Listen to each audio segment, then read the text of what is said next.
सबसे पहले आप सभी को नमस्ते, सभी को राम राम और उम्मीद है आप सभी स्वस्थ और बेहतर होंगे। आपकी जो तैयारी है जबरदस्त चल रही होगी।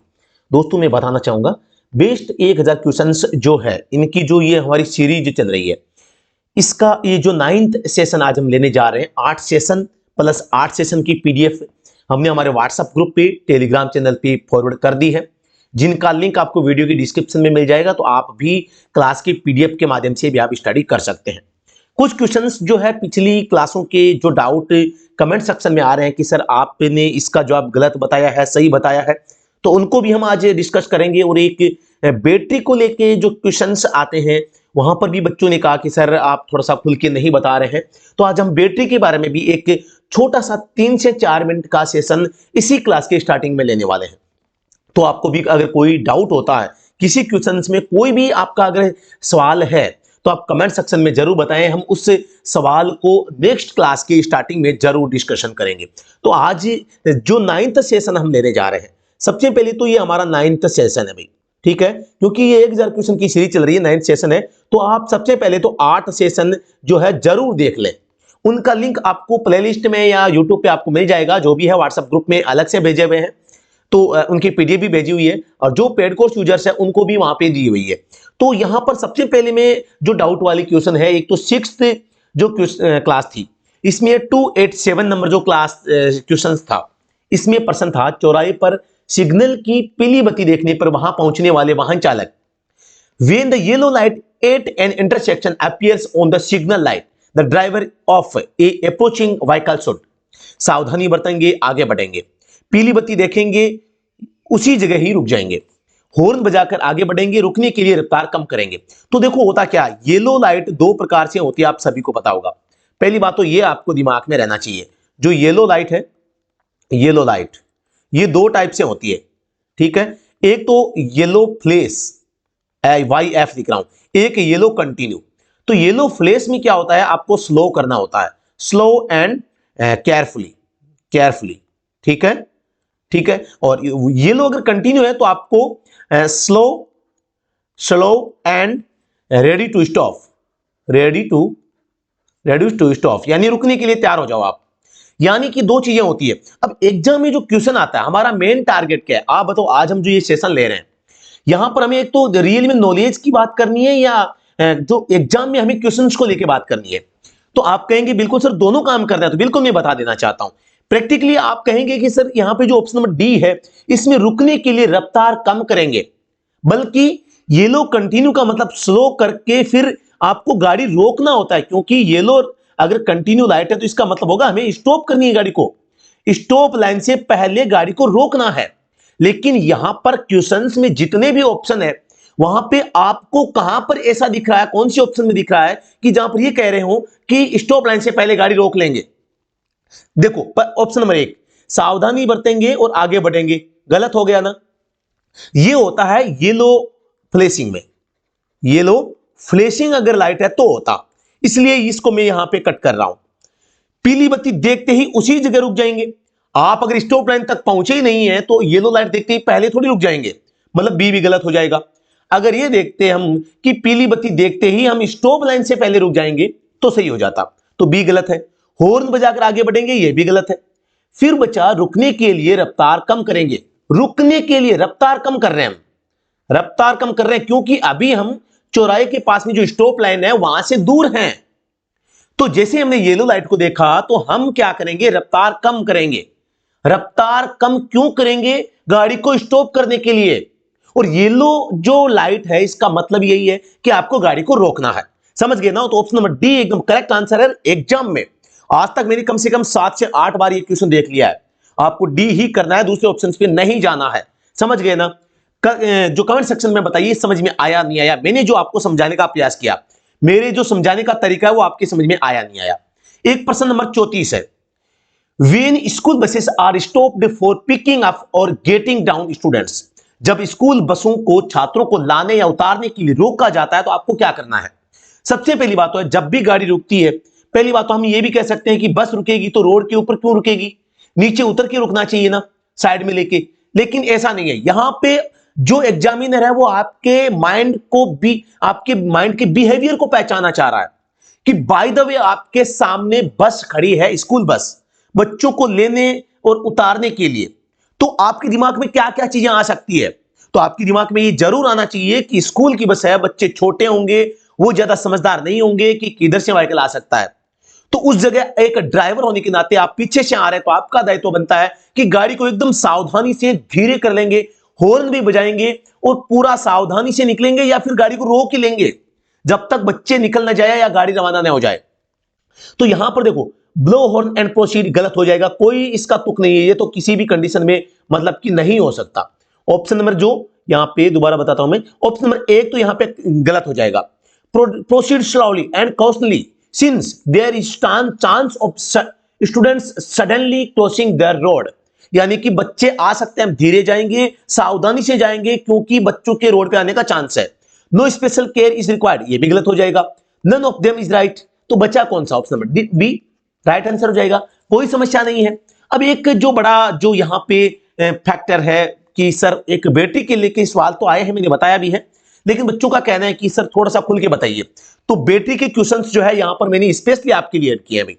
जो बच्चों ने बैटरी के क्वेश्चंस की डिमांड करी है, एक दो मिनट में यहां पे आपकी लूंगा। सबसे पहली बात तो बैटरी जो होती है, बैटरी की नीड यानी कि गाड़ी में आवश्यकता क्यों होती है? तो मेन जो पर्पज होता है ना, मेन पर्पज क्या है गाड़ी को बैटरी को लगाने का? स्टार्टिंग, गाड़ी को स्टार्ट करना, start self motor and engine, यानी कि इंजन को स्टार्ट करने के लिए यहां पर गाड़ी में बैटरी का मेन काम होता है। एक तो होता है प्राइमरी वर्क, एक सेकेंडरी वर्क। तो प्राइमरी वर्क यह है कि गाड़ी को जब स्टार्ट करेंगे तो सेल्फ स्टार्टर मोटर को अत्यधिक करंट की आवश्यकता होगी, तो इसलिए बैटरी लगाई जाती है। सेकेंडरी वर्क तो बहुत सारे होते हैं, वाइपर चलाना या गाड़ी में जितने भी इंस्ट्रूमेंट है जो इलेक्ट्रिसिटी से चलते हैं उन सबको जो है विद्युत सप्लाई यहां पे देनी होती है। तो यहां पर हम कुछ फैक्ट यहां पे जानेंगे। तो यहां पे सबसे पहला है एलएमवी।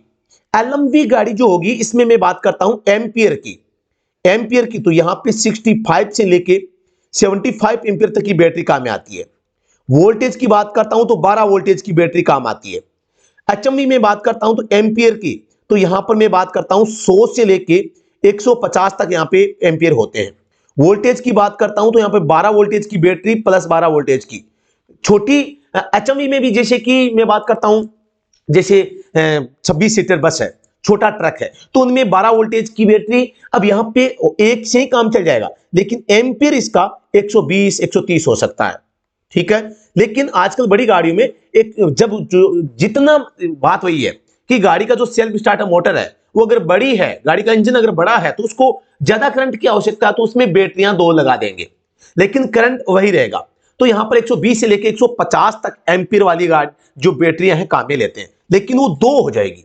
अब ये जो 2 बैटरी हैं इनको किस क्रम में जोड़ेंगे? तो ये सीरीज क्रम में जुड़ेगी, SERIES सीरीज का मतलब है 1 प्लस 1 माइनस, 1 प्लस 1 माइनस, 2 बैटरियां हैं और ये यहां पर गाड़ी के ये व्हीकल के तार होंगे, यहां पे व्हीकल VEHICL व्हीकल को सप्लाई वाले। यहां पर एक तो मैंने माइनस लिख दिया और ये प्लस लिख दिया, ठीक है। ये 2 बैटरियां हैं, ये पहली बैटरी है और ये दूसरी बैटरी है। अब इनका हमें कनेक्शन करना हो तो कैसे करना है?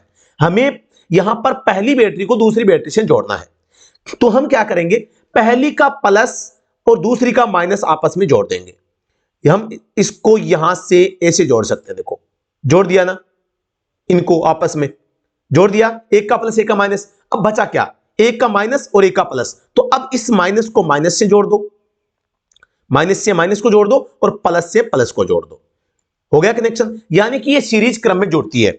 अब ये कनेक्शन ऐसे होते हैं गाड़ी के, ठीक है, मैंने कनेक्शन बता दिया। अब होता है एक टॉपअप।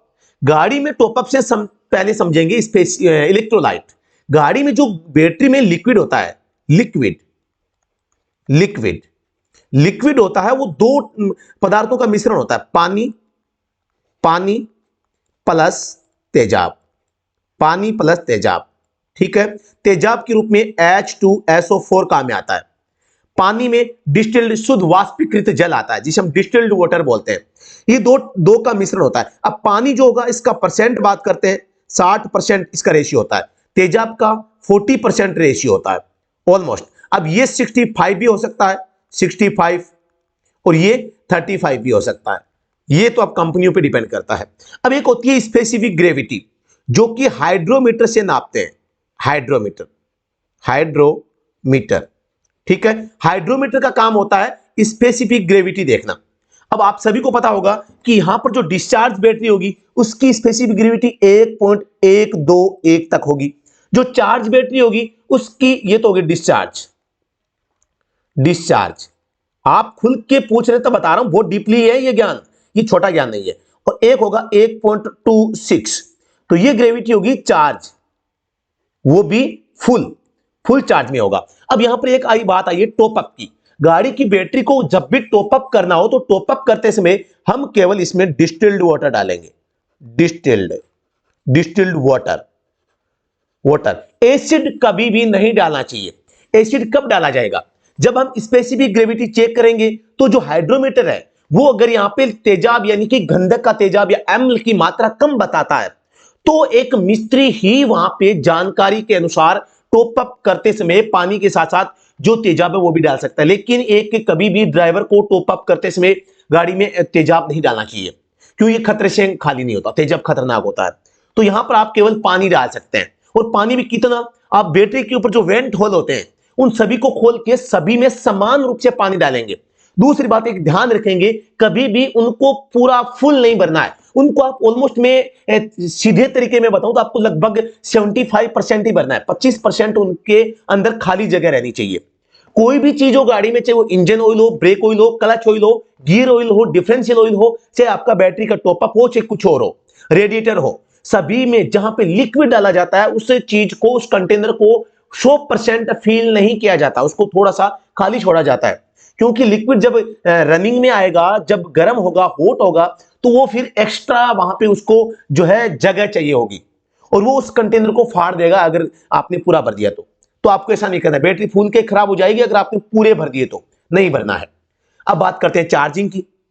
जो चार्जिंग के लिए गाड़ी में एक तो अल्टरनेटर लगा रहता है, अल्टरनेटर, ठीक है। एक अल्टरनेटर होता है, एक डायनमो होता है। डायनमो ओल्ड व्हीकल में होता है, ठीक है। और ये अल्टरनेटर न्यू व्हीकल में होता है, न्यू व्हीकल। समझ गए क्या? दोनों का काम बैटरी को चार्ज करना है। अल्टरनेटर एसी निकालता है, डायनमो डीसी निकालता है। अब देखो अल्टरनेटर जो है वो मतलब लो एंड हाई दोनों आरपीएम पर काम कर सकता है, लेकिन जो डायनमो होगा केवल हाई आरपीएम पर ही काम करता है।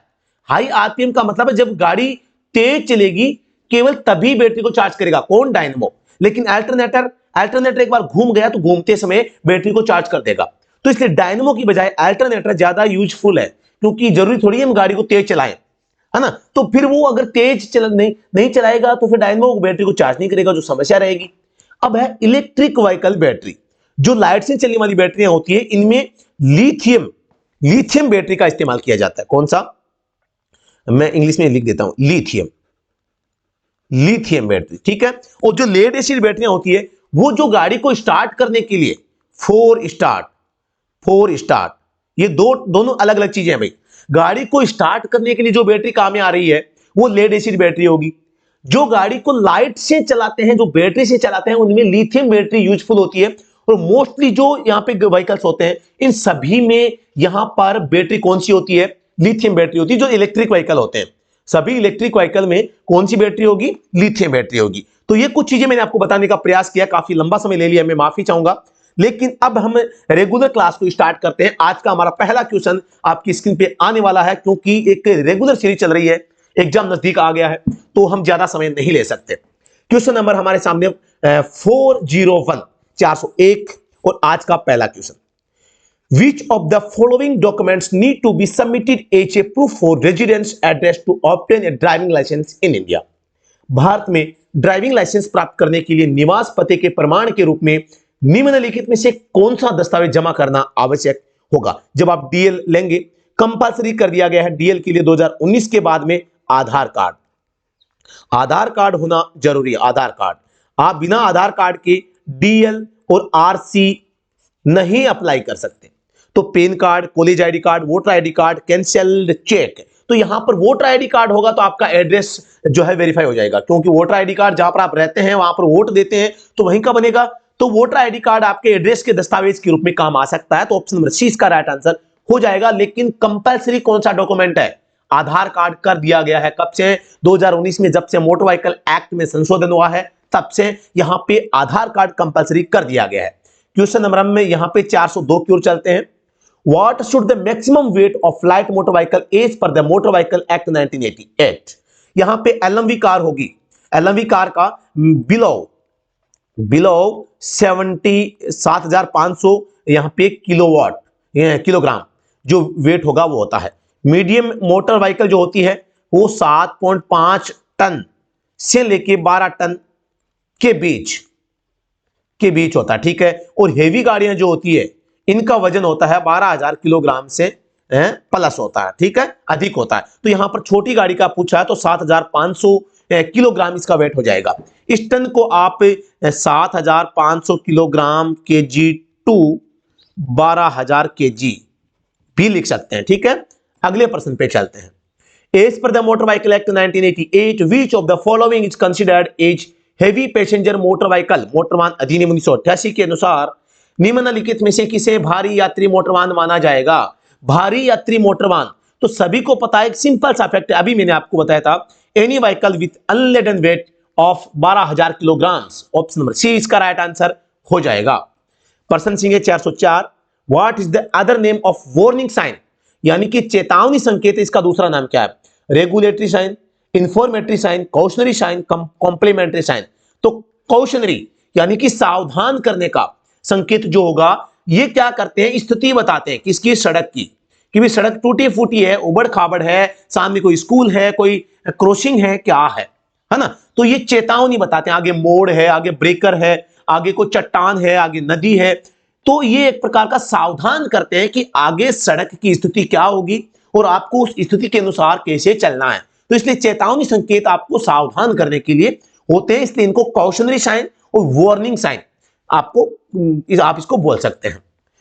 Where should the on tow sign be placed for a vehicle being towed? खींचे जा रहे वाहन के लिए ऑन टो चिन्ह कहां लगाया जाना चाहिए?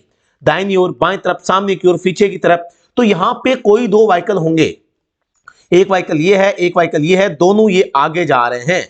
ये ए व्हीकल है, ये बी व्हीकल है, ये मेन जो है यहां पे गाड़ी है, और ये टॉव्ड व्हीकल है, टॉव्ड व्हीकल है, ठीक है। पहली बात तो दोनों के मध्य जो दूरी होगी ये 5 मीटर होगी। कितनी होगी? 5 मीटर। और टो यहां पे लिखा होगा, टो इस व्हीकल के पीछे, रियर में, tow on rear, rear wind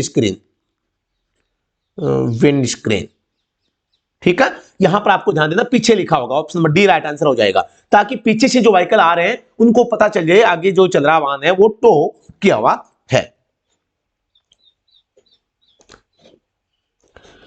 अगला सवाल हमारे सामने जो है आ चुका है। According to the motor vehicle act 1988 which of the following documents need to be submitted at the time of renewal of vehicle registration? Motor वाहन अधिनियम 1988 के अनुसार वाहन पंजीकरण के नवीनीकरण के समय निम्नलिखित में से कौन सा दस्तावेज प्रस्तुत करना आवश्यक होगा? Pollution under control certificate, valid insurance certificate, valid driving licence, Aadhaar of the driver.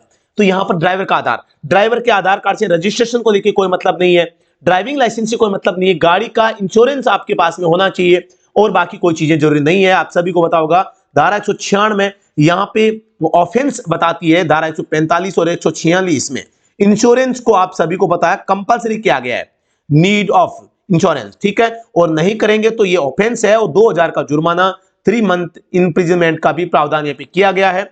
और इंश्योरेंस आपके पास में होनी चाहिए, अदरवाइज आपके व्हीकल का जो रिन्यू रजिस्ट्रेशन नहीं होगा।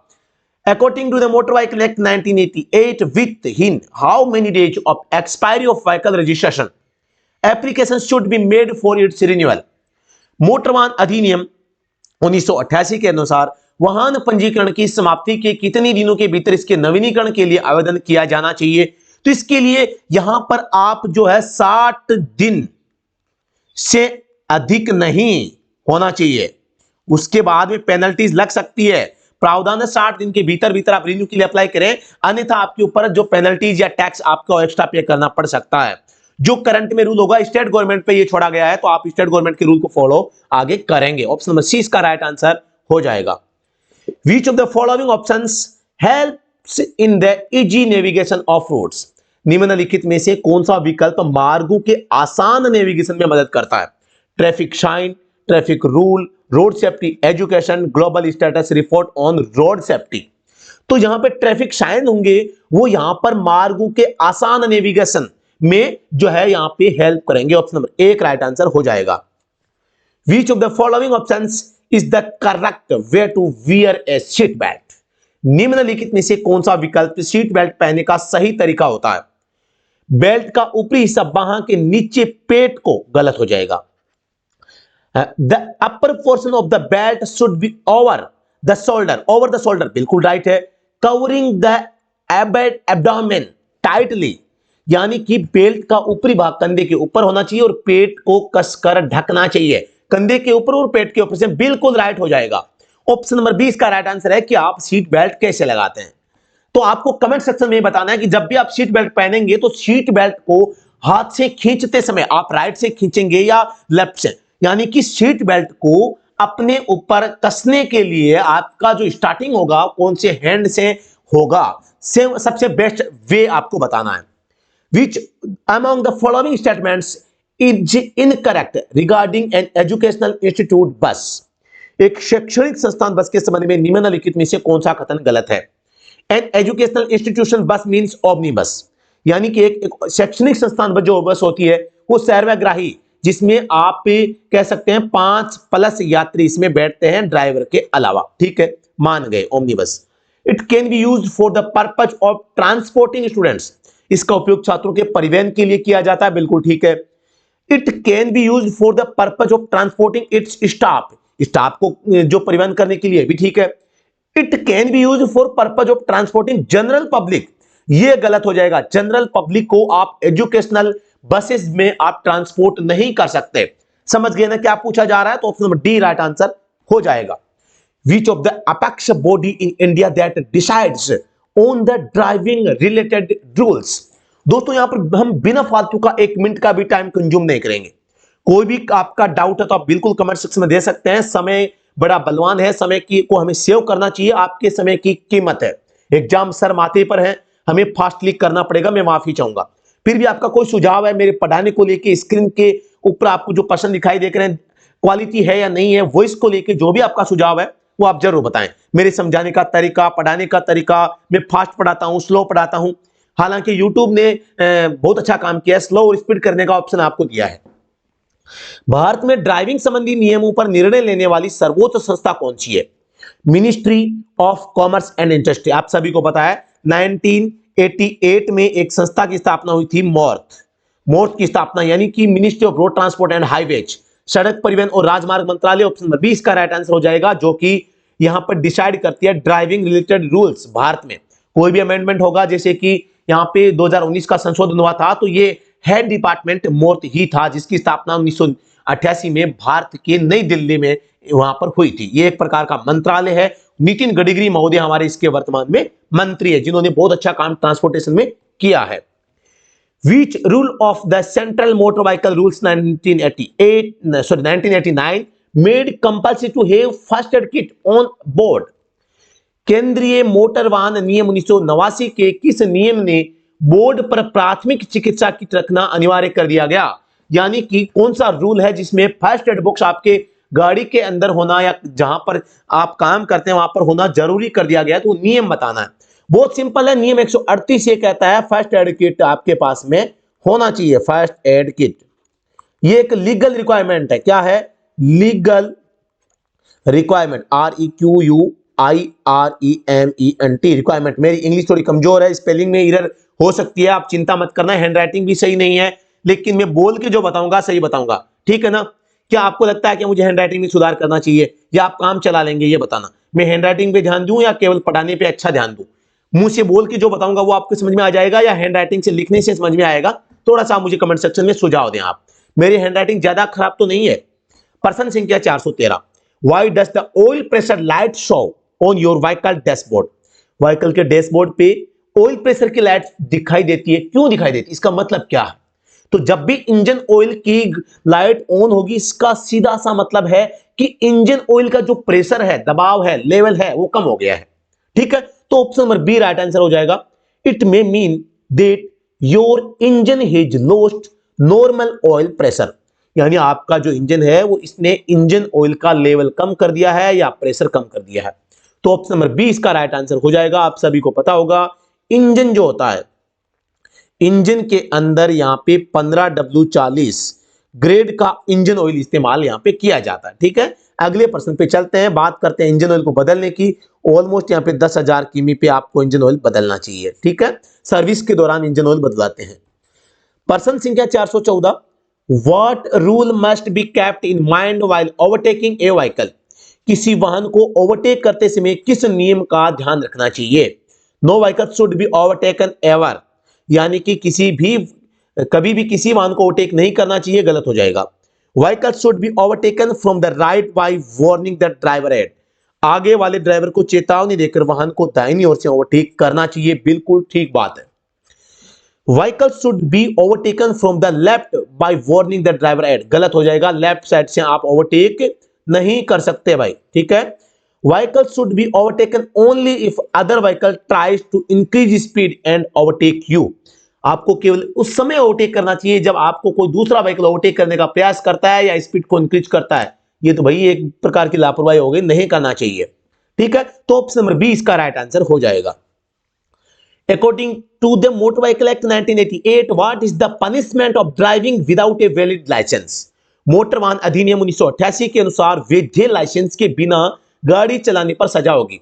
धारा यहां पर मोटर व्हीकल एक्ट के तहत मैं आपको बताना चाहूंगा, धारा 3 व 4 और 1 5, 5 जो है मालिक को जिम्मेदार ठहराती है और 3 और 4 जो है ड्राइवर चालक के लिए।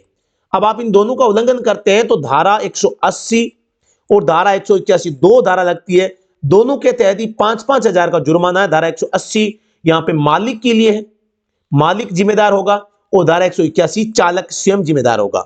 दोनों के प्रावधान में 5,000 रुपए जुर्माने का प्रावधान है। यानी धारा 3 और 4 कहती है कि आपके पास में ड्राइविंग लाइसेंस होना चाहिए, आपकी उम्र पूरी हो जानी चाहिए, नहीं है तो चालक जो गाड़ी चला रहा है वो खुद जिम्मेदार है और आप यहां पे 5,000 रुपए भरेंगे जुर्माने के रूप में।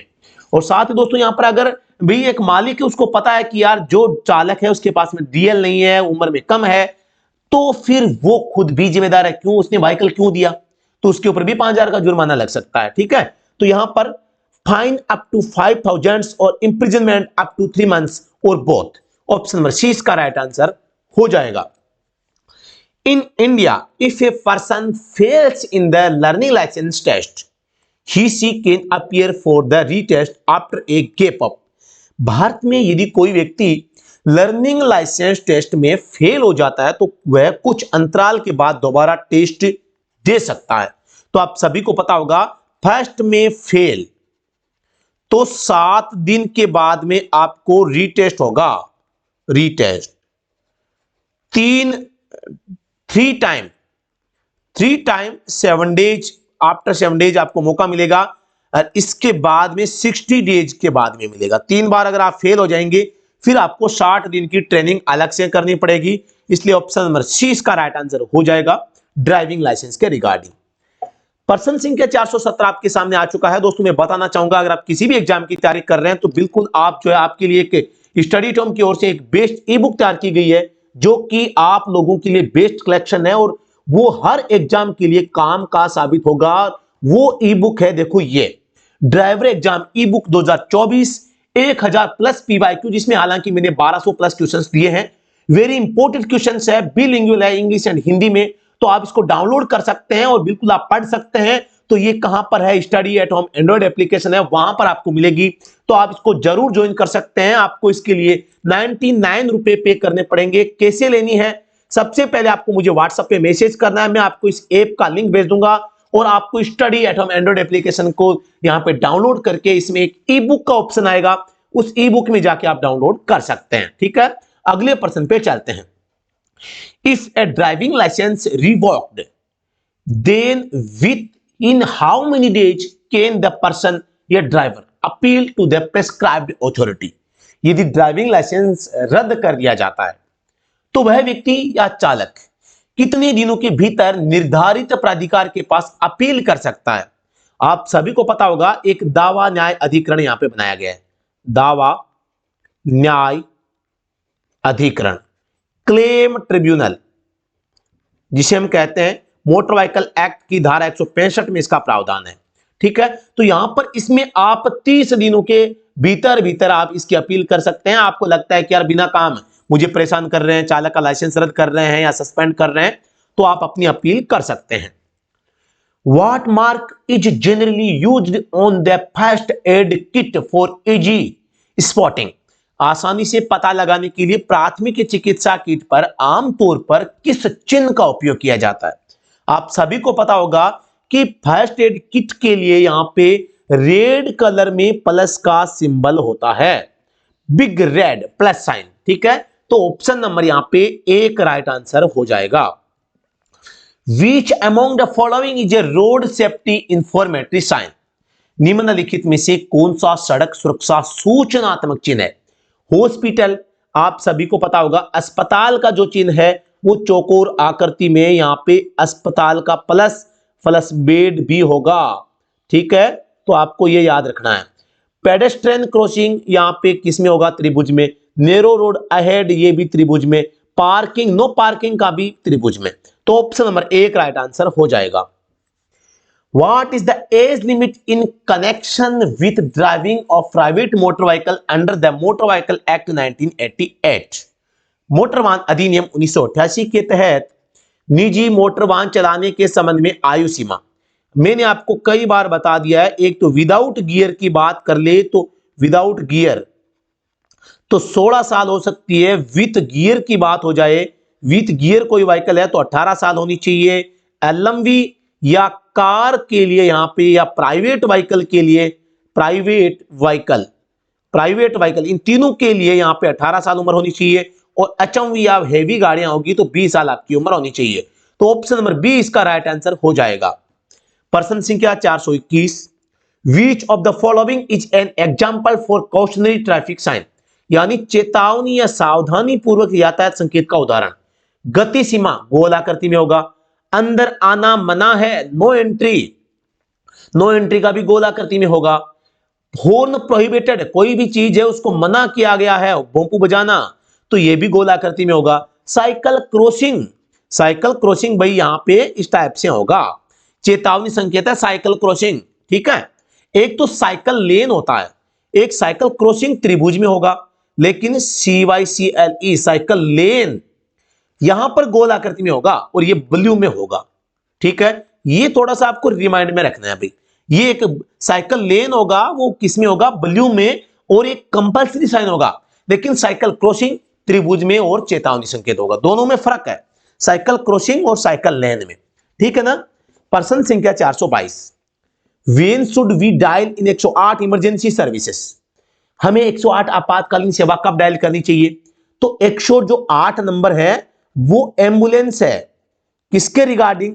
तो यहां पर है वो जो है लगभग आप ऐसा कह सकते हैं कि हेल्थ कोई इश्यू है, हेल्थ कोई इश्यू है ना, स्वास्थ्य से संबंधित, तो आप एम्बुलेंस को बुला सकते हैं। ठीक है, तो यहां पर आप सभी को पता होगा 100 नंबर जो होते हैं पुलिस के होते हैं, 101 फायर ब्रिगेड के, 102 एम्बुलेंस के और 108 वो भी एम्बुलेंस के। अब बात करता हूं मैं 100, 101 और 108 तीनों के लिए 112 नंबर है, ये जो यूनिक नंबर है। ऑल इंडिया में कहीं पर भी आप 112 नंबर डायल करेंगे तो वहां से उठाएंगे, एक मैडम बोलेगी कि मैं आपकी क्या सहायता कर सकती हूं, तो आप कहेंगे कि मुझे यहां पर पुलिस की आवश्यकता है, तो वो उस कॉल को 100 नंबर पर ट्रांसफर कर देगी। आप कहेंगे मुझे फायर की आवश्यकता है तो 101 पे ट्रांसफर कर देगी। आप कहेंगे मुझे तो हेल्थ इश्यू है, मुझे अस्पताल जाना है, तो 108 नंबर पे, और वो भी आप जिस एरिया में है वहां के नजदीकी एम्बुलेंस के पास जाएगी। ठीक है, तो इस टाइप से एम्बुलेंस के पास आप कॉल कर सकते हैं। ठीक है, समझ में आ रहा है ना, कोई बात नहीं। प्रश्न संख्या 423, using clutch as footrest can lead to?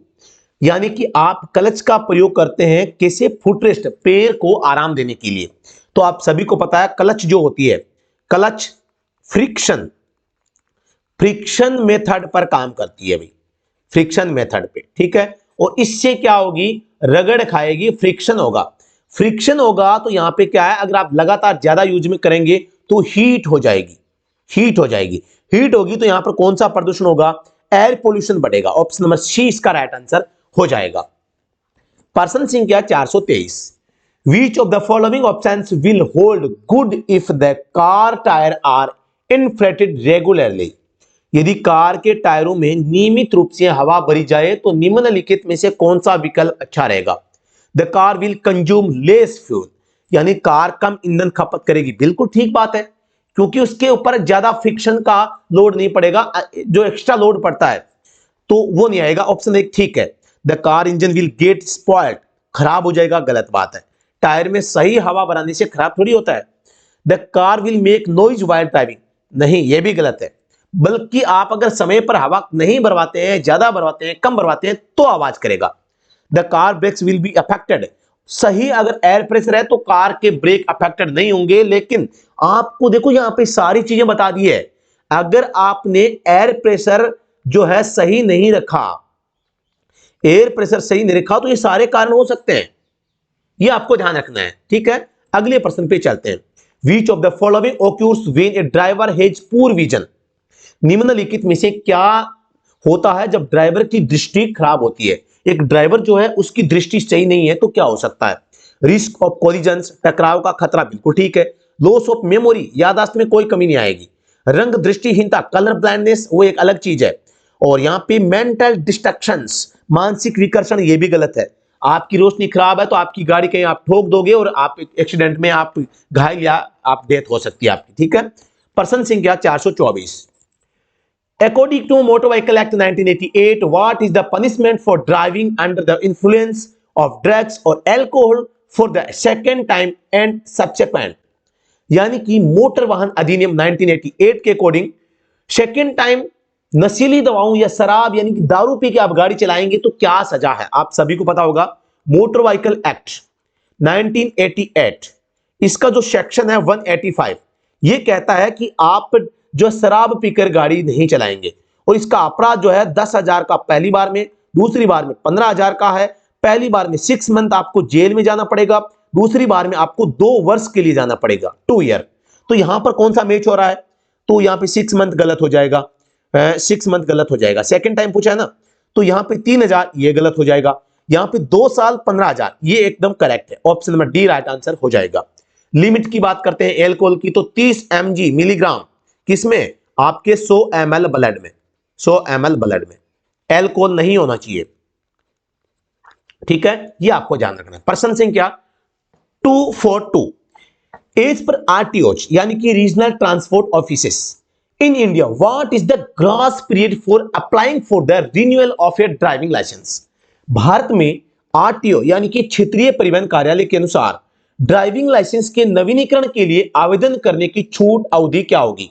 यानी कि आप सभी को विदित होगा 2019 में जब से मोटर व्हीकल एक्ट में अमेंडमेंट हुआ है, उससे पहले 30 दिन पहले से लेके आप 5 वर्ष तक रिन्यू करवा सकते थे। लेकिन जो न्यू रूल है 2019 के बाद का, उसके अकॉर्डिंग आप 365 डेज बिफोर और 365 दिन डेज आफ्टर, है ना, दोनों चीजें याद रखनी है, 365 दिन पहले या बाद में, ये चीजें ध्यान रखनी है। तो ऑप्शन नंबर सी इसका राइट आंसर हो जाएगा। ठीक है, अगले प्रश्न पे चलते हैं। दोस्तों मैं बताना चाहूंगा मोटर व्हीकल एक्ट की जो धारा सेक्शन में बताता हूं, सेक्शन 15 जो है वो रिन्यू को लेकर है, रिन्यू को लेकर। अब आप कमेंट सेक्शन में मुझे ये बता देंगे कि आप जब ड्राइविंग लाइसेंस को रिन्यू करवाते हैं तो कौन सा फॉर्म अप्लाई करना होता है। और ड्राइविंग लाइसेंस को एप्लीकेशन फॉर्म भरने को लेकर एक ऑनलाइन पोर्टल चल रहा है, उस पोर्टल का नाम क्या है। प्रश्न संख्या 425, यहां पे एक प्रश्न पिछली क्लास में पुटअप हुआ था कि ड्राइविंग डीएल को लेके सवाल बताइए। तो डीएल के लिए अप्लाई 2 नंबर फॉर्म में होगा, डीएल को जारी फॉर्म संख्या 7 में किया जाता है। ठीक है, तो यहां पर आपको ध्यान देना है, यहां पर इश्यू आपका जो ड्राइविंग लाइसेंस होगा उस पर 7 या 7A लिखा होगा। 7A में स्मार्ट कार्ड लाइसेंस होता है। Which of the following form is related with application cum declaration as to physical fitness. आप सभी को पता होगा एलएमवी के लिए जब आप अप्लाई करते हैं तो आपके पास में फॉर्म संख्या 1 होना चाहिए, और एलएमवी +40 प्लस एज आपकी हो चुकी है और आप एचएमवी के लिए अप्लाई करते हैं तो दोनों ही मामलों में आपको फॉर्म संख्या 1A भरना होता है, जो कि मेडिकल फिटनेस होता है, मेडिकल प्रमाण पत्र जो एक डॉक्टर जारी करता है, और ये क्या है, सेल्फ डिक्लेरेशन होता है। तो यहां पर जो आप सेल्फ भर रहे हैं सेल्फ डिक्लेरेशन, वो फॉर्म संख्या 1 में भरेंगे। ऑप्शन नंबर 1 राइट आंसर हो जाएगा, क्योंकि यहां पर नॉर्मल स्थिति की बात हो रही है और फिजिकल फिटनेस की। ये सेल्फ डिक्लेरेशन होता है ना, ये फिजिकल फिटनेस का ही होता है। प्रश्न संख्या 426, what does a U shaped arrow pointing downward toward the right means? नीचे दाईं ओर इंगित करने वाले यू आकार के तीर का क्या मतलब होता है? यू राइट साइड में अगर ऐसा है तो ये किस में होगा? अगर त्रिभुज में होगा तो दाहिना हाथ वक्र, वक्र तो केवल देखो एरो ऐसे होगा, तो ये गलत हो जाएगा। Know taking right turn, right turn का तो यहां पे इसको क्रॉस भी करना पड़ेगा तब होगा, तो ये भी गलत हो जाएगा। Reverse band on the right, reverse band, हां ये दाहिनी ओर उल्टा झुके, ये भी हो सकता है। और एक है हेयर पिन दाहिनी ओर झुके, तो यहां पर एक्चुअल में करेक्ट तो यहां पे दिया नहीं गया, लेकिन इसका हेयर पिन बैंड इसका हो जाएगा भी, है ना। What does the you shaped arrow, नीचे दाईं ओर इंगित करने वाला यू आकार का तीर का क्या मतलब है? यहां पे तीर है, यू आकार का तीर है और तीर होगा तो इसका मतलब यू टर्न ही होगा। सॉरी, ये हेयर पिन दाईं ओर झुके हैं। ऑप्शन नंबर डी इसका राइट आंसर हो जाएगा। ठीक है, रिवर्स बैंड, अच्छा ठीक है, रिवर्स बैंड सी क्यों नहीं हो सकता? रिवर्स बैंड होता है जिसे राइट साइड में रिवर्स बैंड होगा, देखो ऐसे जाके ऐसे, ठीक है, ये भी त्रिभुज में होता है, तो ये रिवर्स बैंड ऐसे होता है, यू आकार में नहीं होता, तो सी भी गलत हो जाएगा अभी। समझ में आया नहीं आया? कोई कंफ्यूज है तो आप कमेंट सेक्शन में बता सकते हैं। What is the caution to be taken by a driver while approaching an intersection? किसी चौराहे पर पहुंचते समय चालक को क्या सावधानी बरतनी चाहिए? आगे बढ़ते रहें, क्योंकि अगर कोई रुक गया तो अन्य सभी वाहन गुजरने तक लंबा इंतजार हो जाएगा। नहीं, इंटरसेक्शन पर आपको धीरे और रुकना भी चाहिए, और ट्रैफिक सिग्नल उसका भी ध्यान रखना चाहिए। प्रतीक्षा करें और बाईं ओर से अन्य वाहनों को पहले गुजरने दें। बाईं ओर से व्हीकल आने वालों को हमें कोई मतलब नहीं है भाई, हमें राइट लेफ्ट नहीं, राइट का ध्यान रखना है। रुकें और दाहिनी ओर से अन्य वाहनों को पहले गुजरने दें, बिल्कुल ठीक है। हमेशा कभी भी कहीं पर भी जाओ, आपकी जो राइट साइड के व्हीकल है उनको प्रायोरिटी आपको देनी चाहिए। समझ गए ना? ठीक है, इसके लिए आप सभी को पता है चौराहे के पास में गिव वे का साइन दिया होता है, और इस गिव वे का मतलब यही होता है कि जो मेन मार्ग पर जहां आप गुजर रहे हैं, जहां से आप निकल रहे हैं, वहां पे आपके राइट साइड से जो व्हीकल आ रहे हैं उनको आप प्रायोरिटी देंगे, ठीक है, और ट्रैफिक सिग्नल का ध्यान रखेंगे। तो ऑप्शन नंबर यहां पे सी राइट आंसर हो जाएगा। Question number 428, what was the primary objective of free eye checkup campaign conducted for truck drivers by NHAI in 2017? NHAI का मतलब है national highways authority of India. NHAI ने 2017 में फ्री आई चेकअप एक अभियान चलाया था, और उसका नाम, इसका मेन मोटो था ensure clear vision and safe travel, स्पष्ट दृष्टि एंड सुरक्षित यात्रा सुनिश्चित करना। ड्राइवरों का फ्री में आई चेकअप किया गया था, ठीक है। तो यहां पर आपको ये चीजें ध्यान रखनी है कि ये अभियान जो चला था वो किस लिए चला था। क्लास काफी लंबी हो चुकी है, क्वेश्चंस काफी अभी लेफ्ट हैं, तो हमें थोड़ा सा क्लास को मतलब स्मूथली फास्टली चलना होगा, ज्यादा टाइम हम नहीं ले सकते। फिर भी आपको कोई अगर किसी क्वेश्चंस पे डाउट हो तो आप मुझे बता देना। There are several hundreds of traffic signals available covering wide variety of traffic situations. Into how many types are they primarily categorized? विभिन्न प्रकार की यातायात स्थितियों को कवर करने वाले सैकड़ों यातायात संकेत उपलब्ध है। इन्हें मुख्यतः कितने प्रकारों में वर्गीकृत किया गया है? तो सभी को पता है आईआरसी, जिसकी स्थापना 1934 में होती है, रोड के संकेतों का प्रकाशन करती है। संकेत 3 प्रकार के इन्होंने बताए हैं। फर्स्ट जो गोलाकृति में होंगे, सेकंड जो क्वेश्चनरी होंगे, थर्ड जो कि आयताकार या वर्गाकार में होंगे। तो अगले प्रश्न पे चलते हैं। What should be the colour scheme of number plate for private vehicle? Private vehicle के लिए नंबर प्लेट कैसी होगी? व्हाइट नंबर प्लेट होगी। व्हाइट पर यहां पे जो है ब्लैक कलर में अक्षर और अंक होंगे, ठीक है। तो option number C, white based and black numbers, option number C इसका राइट आंसर हो जाएगा। Under what circumstances are the drivers at the risk of car hydroplaning? किन परिस्थितियों में ड्राइवरों को कार हाइड्रोप्लानिंग का जोखिम होता है? तो हाइड्रोप्लानिंग की जो स्थिति होती है वो भारी बारिश में होती है, और गाड़ी के टायर फिसलने लगते हैं और स्किडिंग होती है, तो वहां पे आपको गाड़ी को स्लो स्पीड में और अचानक ब्रेक नहीं लगाने की स्थिति में, एक्सीलरेटर नहीं दबाने की स्थिति में, पूरा क्लच नहीं दबाना, ये सारी चीजें आपको ध्यान रखनी है। न तो अचानक ब्रेक दबाना, न अचानक स्पीड बढ़ानी, न अचानक ब्रेक अप्लाई करके आपको क्लच दबाना, क्लच भी नहीं दबा सकते। और स्टीयरिंग को आप ऑपोजिट साइड में काटेंगे। गाड़ी जिस साइड में स्किड हो रही है उसी साइड में गाड़ी को मोड़ेंगे तो आप स्किडिंग से बच सकते हैं। और ऐसी स्थिति बर्फीले क्षेत्रों में और भारी बारिश वाले क्षेत्रों में आती है। In case a driver wants to take right turn, choose the best rule to be followed. यानी ड्राइवर को यू टर्न लेना है तो आपके लिए बेस्ट जो है ट्रिक क्या होगी?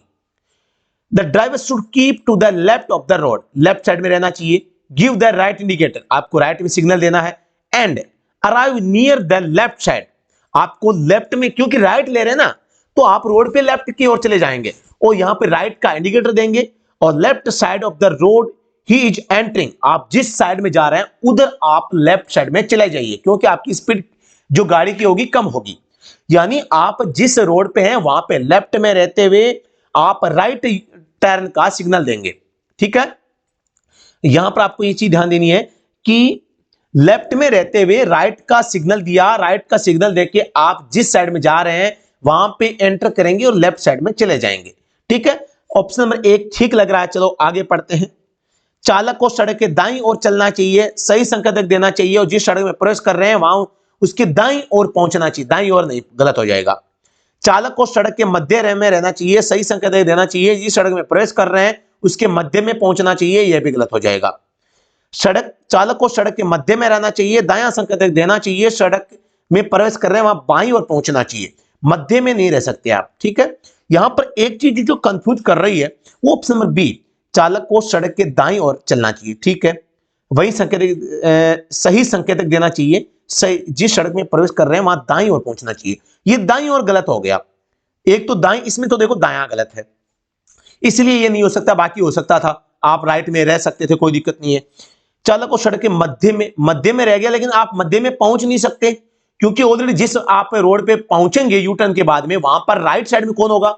जो गाड़ियां स्पीड से चल रही है, जो पहले से चल रही है, इसलिए आप राइट में नहीं होके मीडियम में होके आप सबसे लेफ्ट लेन में पहुंचना होगा आपको। ठीक है, तो इसलिए यहां पे मध्य गलत हो गया। चालक को सड़क के मध्य में दायां संकेतक देना चाहिए और कर रहे हैं वहां पे बाईं ओर पहुंचना चाहिए। यहां पर भी ये मध्य में है, मध्य में यहां नहीं होगा, बेस्ट आंसर जो होगा ऑप्शन नंबर 1 होगा राइट आंसर। ठीक है, अगले प्रश्न पे चलते हैं। What alerts the driver behind you that you are slowing down your vehicle? आपके पीछे वाले ड्राइवर को क्या सचेत करता है कि आप अपना वाहन धीमा कर रहे हैं? तो आप इसके लिए क्या कर सकते हैं, आप जब ब्रेक अप्लाई करेंगे धीरे करने के लिए तो आपकी गाड़ी की ब्रेक लाइट है जो पीछे लगी हुई है जो रेड कलर में ऑन हो जाएगी और ब्रेक लाइट को ऑन करते देख पीछे का जो ड्राइवर वो समझ जाएगा आगे चल रहा वाहन धीमा हो रहा है। Option number D right answer हो जाएगा।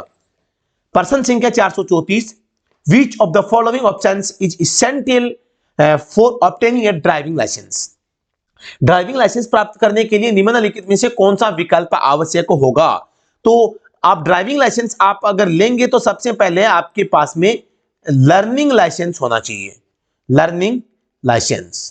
ठीक है, तो ऑप्शन नंबर यहां पे सी राइट आंसर हो जाएगा। बिना लर्निंग लाइसेंस के आप ड्राइविंग लाइसेंस की अप्लाई नहीं कर पाएंगे। अगले प्रश्न पे चलते हैं। Rule 138 of the Central Motor Vehicle Rules 1988 specifies the provisions related to which of the following options? केंद्रीय मोटर वाहन नियम 1988 का नियम 138 निम्नलिखित में से किस विकल्प से संबंधित प्रावधानों को निर्दिष्ट करता है?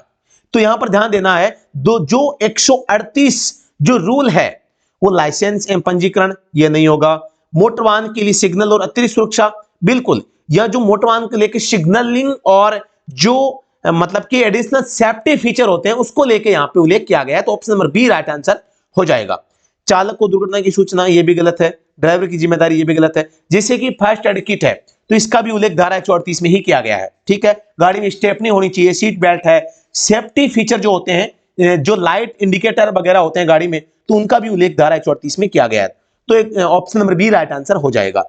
ये CMVR का रूल है भाई, CMVR 1989 का रूल 138। ठीक है, ये आपको याद रखना है।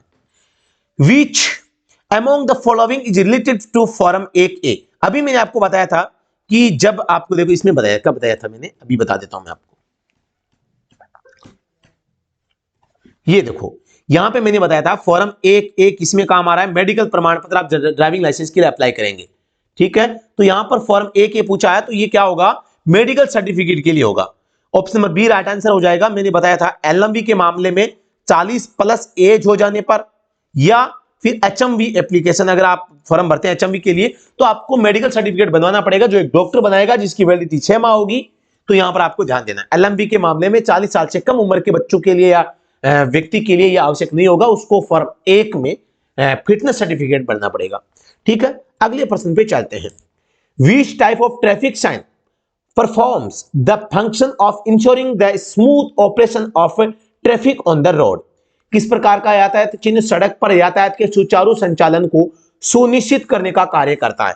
तो यहां पर जो मैंडेटरी जो होता है ना, मैंडेटरी साइन, ये सबसे ज्यादा जरूरी होता है। और सड़क पर यातायात चिन्ह ऐसा है जो सुचारू संचालन को सुनिश्चित करता है कि भैया आपको ज्यादा स्पीड में नहीं चलानी, आपको हॉर्न यूज नहीं करना, आपको हॉर्न यूज करना है, आपको लेफ्ट में टर्न लेना है नहीं लेना है, चौराहे पर आपको मतलब कि जो सिग्नल्स दिख रहे हैं उनको फॉलो करना है नहीं करना है, ये सारी चीजें यहाँ पे मैंडेटरी जो संकेत होते हैं वो बताते हैं। ऑप्शन नंबर 1 राइट आंसर हो जाएगा, आप सभी को विदित होगा। मोटर व्हीकल एक्ट में इसके संबंध में धारा 118 का अनुपालन करना अनिवार्य है, नहीं तो धारा 177 के तहत 500 का जुर्माना आपके ऊपर लगाया जा सकता है, जो कि जनरल ऑफेंस माना जाता है। What does CPCB stands for? CPCB की फुल फॉर्म आपको लिखनी है। यहां पर एक जो हमारी क्लास होगी फुल फॉर्म को लेके, तो यहां पर आपको सीपीसीबी DWI है ना, तो ये सारी फॉर्म में आपको करवा दूंगा। एक आरटीओ करवा दूंगा, मैं नोट कर लेता हूं, एक आरटीए करवा देता हूं, एक डीटीओ करवा देता हूं, डीटीए करवा देता हूं, आईआरसी आपको याद रखना है, एक मोर्थ का याद रखना है, एक एनएचएआई का याद रखना है। और भी कोई फुल फॉर्म होगी तो आप यहां पे कमेंट सेक्शन में बता सकते हैं, किसी भी फुल फॉर्म का अगर आपको नाम याद नहीं है तो यहां पर सीपीसीबी का पूरा नाम क्या होगा? Central pollution control board. Option number B right answer हो जाएगा। Which form is to be filled to apply for the pollution under control certificate? प्रदूषण नियंत्रण प्रमाण पत्र के लिए आवेदन करने के लिए कौन सा फॉर्म भरना होगा? तो पीयूसीसी के लिए यहां पर फॉर्म संख्या 59 होता है। एक आपको कमेंट सेक्शन में बताना है फिटनेस के लिए कौन सा फॉर्म होता है। ठीक है, फिटनेस के लिए आपको फॉर्म है वो बताना है। एक इंश्योरेंस के लिए कौन सा फॉर्म होता है? इंश्योरेंस। 2 के फॉर्म बता दो, मान जाऊंगा भाई कि आप तैयारी कर रहे हैं। यहां पे पीयूसीसी का बता दिया है, फिटनेस का बता दो, इंश्योरेंस का बता दो।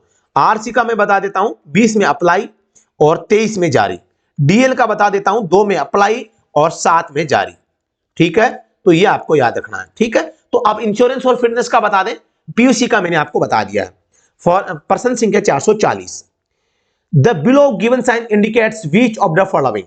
आप सभी को पता है यहां पर क्या दिख रहा है, एक बैरियर सा दिखाई दे रहा है जो कि गाड़ियों को रोकने और जाने के लिए परमिशन देगा, जैसा कि टोल टैक्स पे भी होता है, जहां चेकिंग पोस्ट होती है वहां पर भी होता है।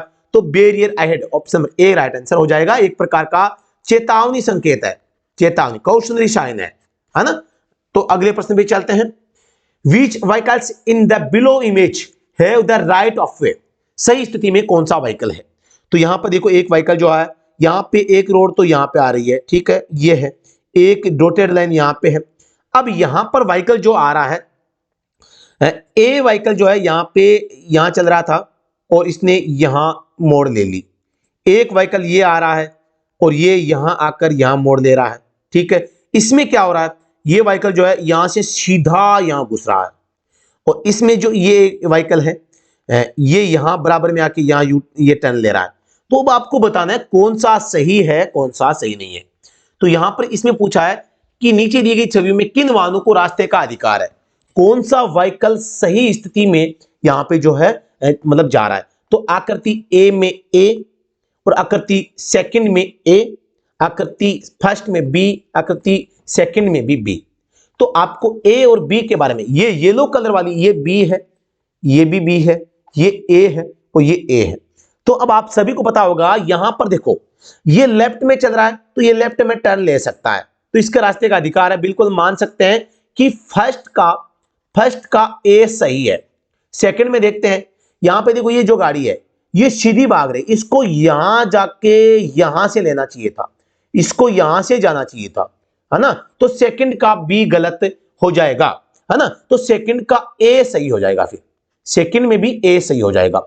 तो option number C right answer, आकृति फर्स्ट में ए, आकृति सेकंड में भी ए। ठीक है, अगले प्रश्न पे चलते हैं। Which of the following is not a mandatory document to be produced while driving? निम्नलिखित में से कौन सा दस्तावेज गाड़ी चलाते समय प्रस्तुत किया जाना अनिवार्य नहीं है?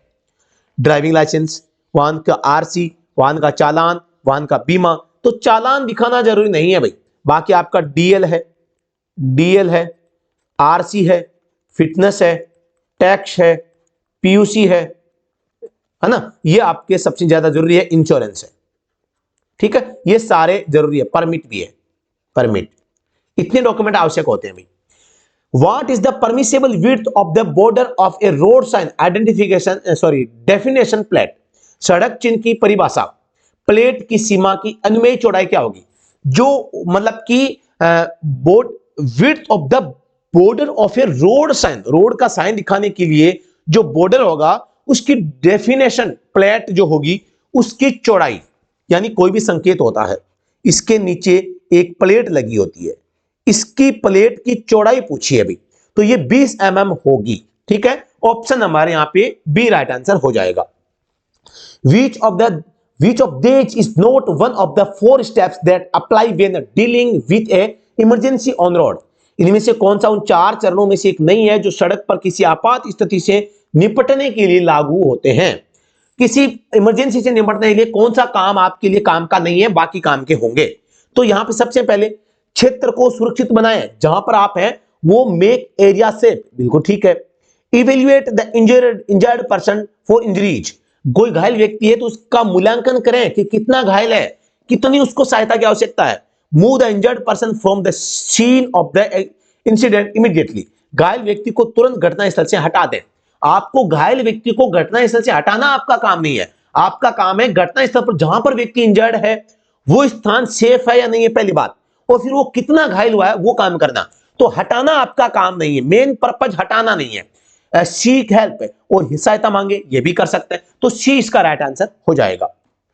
Which form needs to be filled while applying for a learner license? Learner licence के लिए आप अप्लाई करेंगे तो कौन सा फॉर्म आपको भरना पड़ेगा?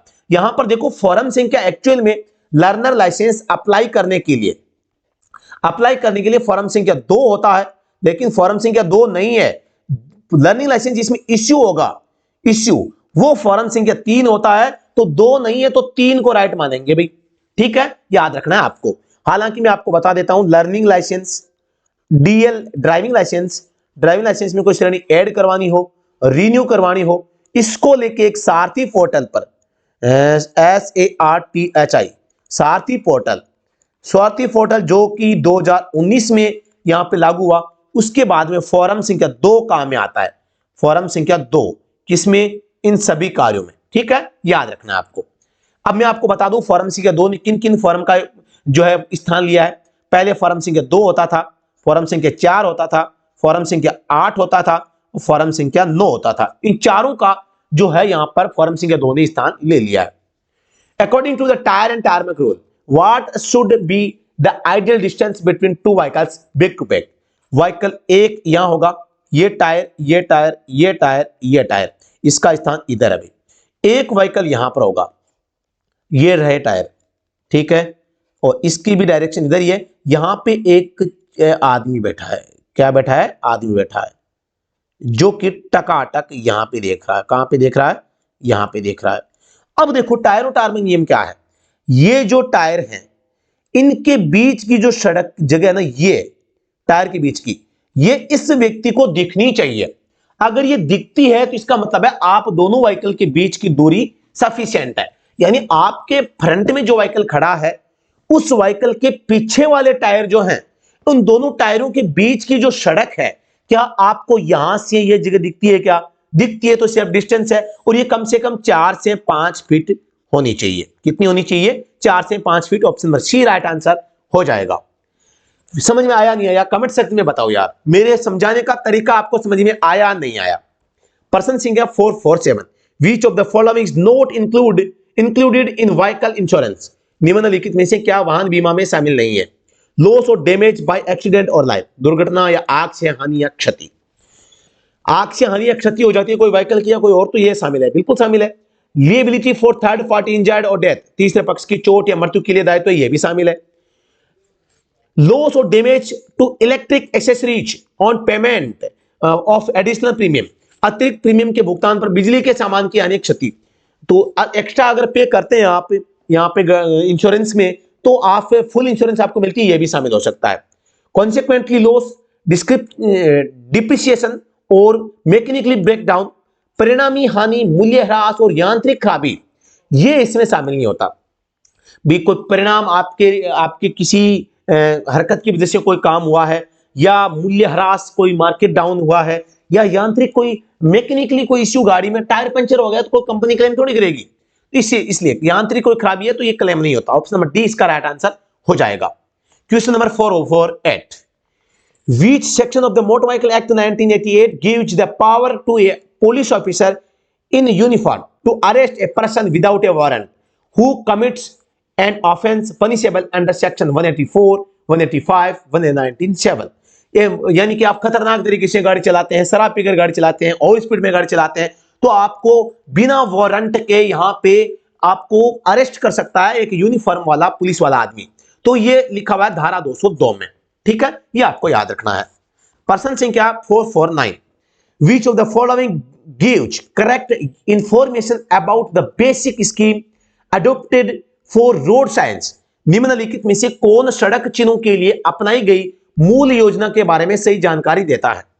नीले घेरे अनिवार्य निर्देश देते हैं, नीले घेरे बिल्कुल ठीक है, सर्कल है ना, तो ठीक है, मतलब कि हाँ ठीक है। रेड रेक्टेंगल यानी कि लाल त्रिभुज, लाल आयत पूछा भी, रेक्टेंगल है यहाँ पे, आयतों का उपयोग सूचना चिन्हों के लिए किया जाता है। तो यार ये लाल नहीं होता भैया, रेड नहीं होता, गलत हो जाएगा। All triangle sign are blue, यानी जो त्रिभुज होते हैं ना वो ब्लू होते हैं, तो ये नीले नहीं होते, भी गलत हो जाएगा भाई, ठीक है, ये भी आपको ध्यान रखना है। नेक्स्ट ऑप्शंस पे चलते हैं। All mandatory road signs are circular with red borders, यानी जितने भी अनिवार्य संकेत होंगे रोड साइन के वो सर्कुलर यानी कि गोल आकृति में होंगे विथ रेड बॉर्डर्स। क्या सारे अनिवार्य संकेत लाल बॉर्डर में होते हैं? ये भी गलत हो जाएगा। आप कहेंगे कैसे? क्योंकि कुछ साइन रेड में होते हैं तो कुछ सर्कल ब्लू में भी तो होते हैं, है ना, तो ये कथन भी गलत हो जाएगा। तो option number A right answer हो जाएगा, है ना, ये ठीक है। Blue circles gives mandatory instructions, यानी नीले घेरे वाले अनिवार्य निर्देश हमें देते हैं जो हमें मानने चाहिए। समझ में आया नहीं आया? अगले प्रश्न पे चलते हैं। What does this road sign indicate? यह सड़क चिन्ह क्या दर्शाता है? आप सभी को पता है यहां पे बजरी सी उछल रही है, क्या उछल रही है? Loose gravel, option number C. और ये एक प्रकार का क्या है? चेतावनी संकेत है। क्या है? चेतावनी संकेत है, जो कि रेड बॉर्डर में आप देख पा रहे हैं। ये कभी भी ब्लू बॉर्डर में नहीं होते, रेड बॉर्डर में होते हैं। समझ में आ गया ना? तो इस टाइप से आज हमने 401 से लेकर 450 तक क्वेश्चन किए हैं। दोस्तों अगर आप किसी भी एग्जाम की तैयारी कर रहे हैं तो आप ISRO driver, UK SSSC, ITBP और हाई कोर्ट का और भी कोई सा भी एग्जाम अगर आप तैयारी कर रहे हैं तो बिल्कुल आप जो study at home Android application को डाउनलोड कर सकते हैं। वहां पर आपको बहुत ही बेहतरीन कंटेंट आपको मिलता है। जी हाँ दोस्तों, बताना चाहूंगा आप लोगों के लिए हमने 1000 प्लस PYQs कलेक्शन किया है, जिसकी PDF आपको स्टडी एट होम ऐप के ऊपर मिल जाएगी। बहुत ही शानदार PDF हमने बनाई है और आप इसको लेने के लिए सबसे पहले हमें व्हाट्सएप पे मैसेज करें और study at home Android application को डाउनलोड करके इस PDF को प्राप्त कर सकते हैं। जी हाँ दोस्तों, नमस्कार, थैंक यू सो मच। बता देना चाहता हूं ये PDF आपको इंग्लिश एंड हिंदी दोनों भाषाओं में मिलेगी और बहुत ही बेहतरीन क्वेश्चन से इस PDF में शामिल किए गए हैं, जो कि आपके एग्जाम के लिए यहाँ पे एक बहुत ही रामबाण साबित हो सकते हैं। तो यहां पर आप इसको जरूर ज्वाइन कीजिएगा और वीडियो अगर पसंद आए तो लाइक और शेयर करना। हमारे लिए कोई भी सुझाव है, चाहे फॉन्ट को लेके हो, साइज को लेके हो, हमारी वॉइस को लेके हो, हम स्पीड पढ़ाते हैं, हम समझाते हैं या नहीं समझाते हैं, हम सही पढ़ाते हैं, गलत पढ़ाते हैं, क्लास यूजफुल है या नहीं है, आप अपना कीमती सुझाव एक सजेशन कमेंट बॉक्स में जरूर लिखिएगा। तो नमस्कार, धन्यवाद, thank you so much. Vande Mataram class की PDF आपको व्हाट्सएप ग्रुप पे, टेलीग्राम पे मिल जाएगी, तो जरूर आप PDF के लिए टेलीग्राम और व्हाट्सएप ग्रुप ज्वाइन कर सकते हैं। Thank you so much. Vande Mataram.